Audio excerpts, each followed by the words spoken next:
Magandang hapon po sa inyong lahat. Iniisip ko po, 22 years ago, napunta ako dito kay Brother Ding. Kaya po ako na, minsan sabi ko sa anak ko, ilang taon na ako tayo anak sa Minsay? 2002, tapos 22 years na ngaya papa. Kaya po naalala ko yung, nung pumunta po kami si Brother Ding, nakilala ko po siya at nung sinama niya ako dito sa loop, dito po sa lugar na to, nag-prophesy siya na mayroong tatay yung ganito. Sabi ko, ang lakas ng faith dito. Talaga pong for the first time din po na talagang may nako na mga sa end time po nung panahon. At salamat po sa biyaya po ni Lord ay kaya minsan nung panahon po kasi yung karamihan na kasama ko matatanda na sa ministry. Yun po at kaya po sa ministry ito po sa mensahe sa uling panahon at talaga pong isang biyaya. So within 22 years, nag-check po ako, sabi ni Brother Branham, inventory your life. Ini-inventory ko yung buhay ko din. Sabi ko, hindi rin ako papayag na siya rin ang pagpalain. Kaya po, nagagalak ako talaga ang mensahe po sa uling panahon kapag tinanggap niyo po ito. Sabi ko nga sa mga kapwa ko po ministro at nag-step down po talaga ako sa ministry at nakita ko yung sa fivefold ministry po at sa biyaya ni Lord nung makakilala po ko sa mensahe talagang yung buhay ko we will never be the same again. Kailangan na yung quality of life. Kaya po sabi nga ni Brother Branham, tayo ang ambassador ni Kristo sa uling panahon at tayo po ang binabasa. Akala ng mga denominasyon, noon sa Bible School po, nag-memorize kami ng lahat ng mga scripture, lahat-lahat na. Pero dito sa mensahe pala, talagang nakakahiya kay Lord. Sa akin lang po ito, nakakahiya kay Lord na magkuhan ka ng ministro, tapos yung di mabakapan ng buhay mo, lalo na po sa financial na pamamaraan. Kaya sabi ko sa Panginoon, within 20 years, kaya sabi ni Lord, sabi ko, Lord, ikaw naman ang magpala po sa akin.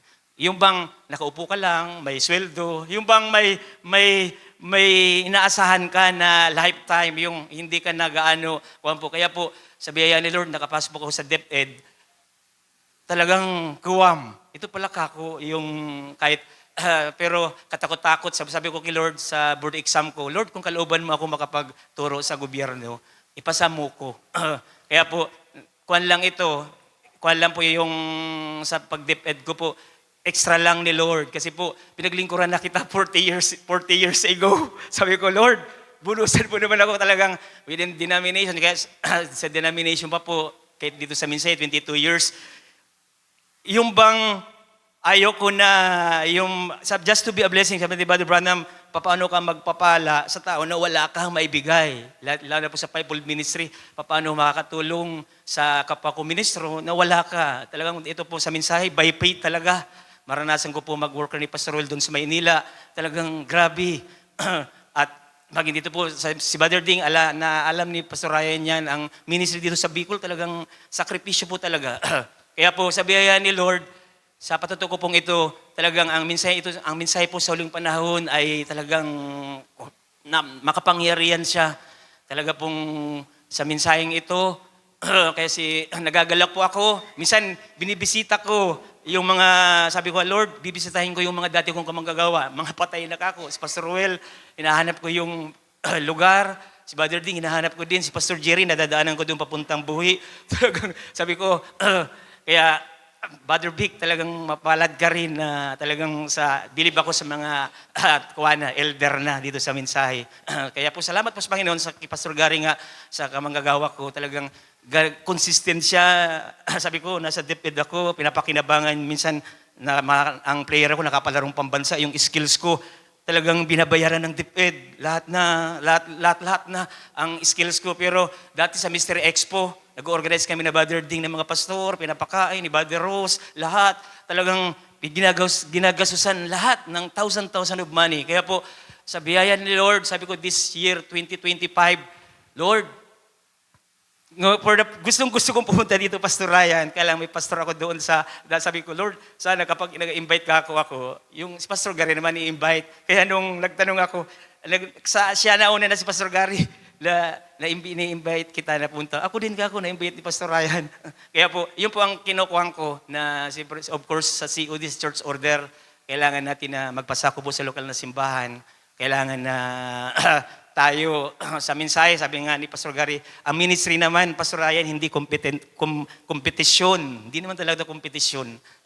Kaya po, ako nagagalak ako na masaya ako na ang ganda pala ng simbahan ni Pastor Ryan. Ito pala yung propesya ni Brother Ding within 22 years na yung kapatid kong yun, ang dami siyang mga mystery na hindi ko naiintindihan. Tapos talagang yung faith niya, na kukuha na ko, namamanga ako sa ito. Kahit minsan ito, Brother Ariel, ito, ganyan. At kaya po, ito na.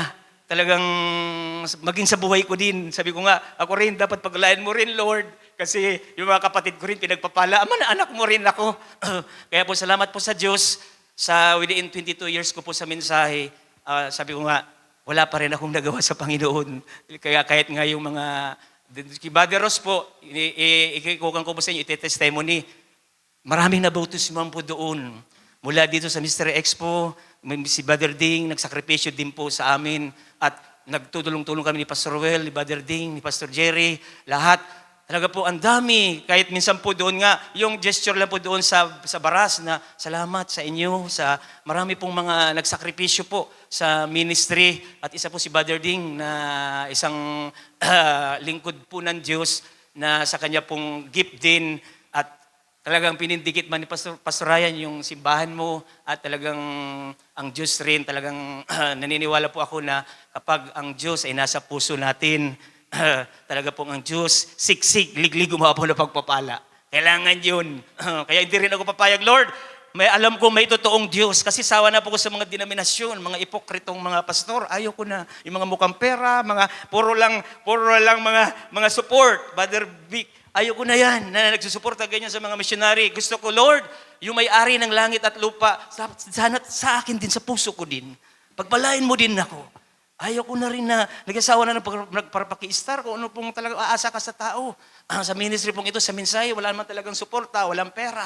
Talagang, kaya po, kapag ang mga, sabi nga sa ni Brother Branham, yung mga mayaman niya na nagsusuporta sa misyon, kung ang mga professional sana, marunong lang na magsuporta sa ministry, maging sa katawan ni Kristo, ang mga pastor, ang fivefold ministry, hindi mahirapan. Amen. Kunti lang sa amin sa fivefold ministry, ang mga professional, ang mga disweldo, minsan, di po kasi naintindihan sa fivefold, kapag hindi nyo naranasan magsakripisyo sa fivefold, talaga, dugot buhay talaga. Kaya po si Pastor Gary, talagang nabe-bless din ako sa kanya. Himamin niya sa lahat na talaga pong napakabuti ng Diyos sa buhay po nila. Baging kay Pastor Ryan, talaga pong masasabi ko, sabi ko nga sa mga denominasyon, sabi ko, magkita-kita tayo doon sa Naga, sa lahat. Kasi po, ang denominasyon, sawa na rin po sa mga ganito. Ang tinitingnan ngayon po yung mga buhay natin.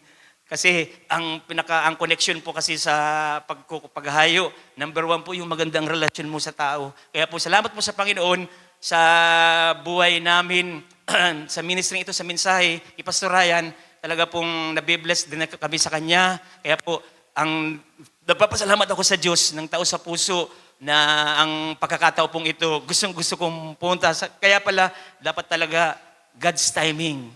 Dapat talaga kapag pupunta ka sa isang simbahan, sama-sama ang pastor mo, ang kongregasyon mo, para just to be a blessing. Kailangan na huwag kang pupunta doon na hindi ka naman in-invite. Sabi ko, kaya kuwan din po ako, humingi ako ng tawad kay Pastor Ryan kasi yung tatay ko namatay. Hindi ko na protocol, samantalang noong namatay si Brother Ding, nasabihan ako. Kaya po, pasensya na po kayo. 1 year na po ang tatay ko po. At talaga pong gusto ko rin sana na marami sa sobrang abala sa DepEd po kasi marami hanggang linggo. Minsan nga kay Pastor Gary, naiintindihan niya ako, may seminar ka ako, ganito, ganyan. Para bang, Lord, hindi ko ito gawain.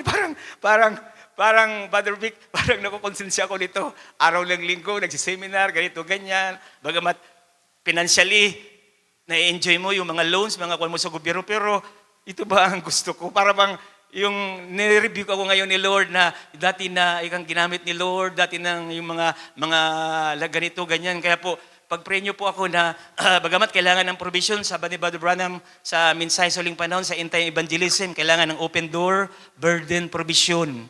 Kailangan niyo pong tatlong yun magsama. Kaya po, salamat po sa Panginoon. Sabi ko, Lord, sa biyaya mo, ang pinasimulan po ni Brother Ding, ang mga Mystery Expo dito sa Bicol, dito nagsimula ang Mystery Expo at tulong-tulong tayo. Kaya sabi ko nga, ang ministering ito ay hindi kompetisyon, ito ay body of Christ. Sabi ni Brother Branham, tulad po ito sa basketball. Kapag forward ka lang. Kapag guard, mag-guard ka lang. Kaya po magbantayan tayo. Doon po sa camp, ang natutunan ko, Pastor Ryan, magbantayan tayo. Dapat talikuran. Amen. Ang problema kasi, ang pagtingin sa bawat isa, kalaban. Kaya po, kaya ang isa pong natutunan ko, sa mensahe sa huling panahon, Brother Vic, as a team, sabi ko nga, kung paano nagkaisa, si Pastor Roel, si Pastor Jerry, si Brother Ding, ako noon, ang daming Mr. X, ang daming nabautismuhan. Dahil sa pagkakaisang yun po, gusto ko rin maibalik, ma-restore yung team na yun, na mayroong national headquarters na tumutulong, mayroong fivefold sa buong Bicol, nagtutulong-tulong, hindi nagkakagatan. Kaya po, Lord, sabi ko nga, Lord, pagpalain mo ko. Kasi, ang paggastos po kasi sa mission, grabing sakripisyo po. Kailangan na may magsakripisyo yan ng mga mayayaman. Kung si Brother Ross, meron siyang mga supporters sa ibang bansa, nagagastos talagang mga 100,000, 200,000, kalahating milyon, para yung mga tao ay mapakain, umupo sa mga hotel. Grabing sakripisyo yan po. Kailangan na, kaya po, salamat po sa Panginoon. Napakabuti ng bawat po sa atin. Maging po sa buhay ko, ang anak ko po is 14 years na po siya. Nung ako nakilala ko po si Barding, binata po ako. At ngayon, sabi ko kay Pastor Gary, binibiro nila ako ganyan,